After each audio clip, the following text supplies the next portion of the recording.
د افغان سولې په برخه کې د متحده ایالاتو ځانګړي استازي چې تازه یې له کابل څخه لیدنه کړې له کابل څخه دوحې ته تللی دی. زلمي خلیلزاد په خپل ټویټر پاڼه لیکلي چې د کابل 2 ورځنی سفر چې له مختلفو اړخونو سره یې سلا مشورې کړي ګټور و او د افغانستان د سولې بهیر یو مهم پړاو ته نږدې شوی دی. موږ د افغانستان د سولې بهیر یو مهم پړاو ته نږدې کیږو. کابل کې مې 2 ورځې سلا مشورې بشپړ کړې. موږ د تاوتریخوالي کموالي پر حاصلولو او بین الافغاني مذاکراتو ته د لارې د برابرولو پر هڅو وغږیدو.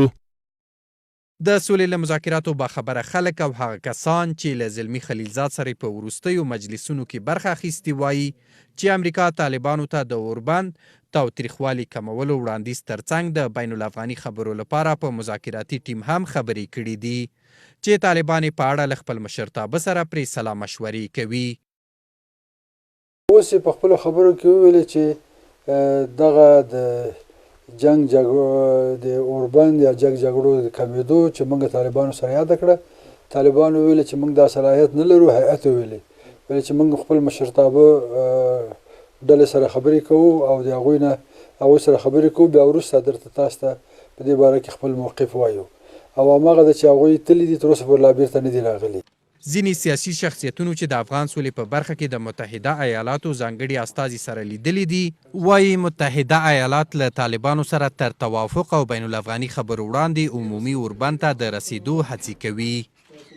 قبل از اینا گفتم در صورتی ما اگر چیزی رو امضا میکنیم با آتشبس هم صورت میگیره یا آتشبس باید عمومی باشه نه تنها با خارجه و آمریکاییان که باید شامل دولت افغانستان باشه چون این موضوعات نوی بوده که در مذاکره اخیر بین طالبان و بین امریکا پیش آمده. طالبان بس خواستن که ما در یک قسمت کدام چیزی فعلا گفته نمیتونیم باید ما هدایت رسمی از مرکزیت خود بگیریم. بس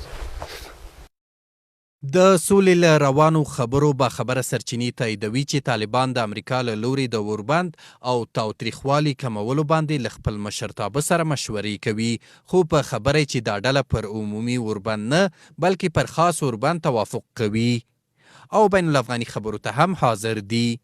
هوکړلیک به پخوا امضا شوی وای خو د امریکایانو دا نوی وړاندیز د اوربند په ارتباط باندې او د حکومت سره د خبرو په اړوند د هوکړلیک لاسلیک لږ وروستنی او زه فکر نه کوم چې عمومي اوربند سره د طالبان موافقه وکړه.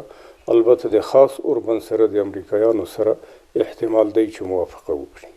بین الافغاني خبرې امکانات شته او طالبان بین الافغاني خبرې چې په بین الافغاني مجلس کې افغانان په شخصي ادرس باندې شرکت وکاندي طالبانو پخوا هم مخالفت نه دی وښودلی او اوس هم مخالف نه دي.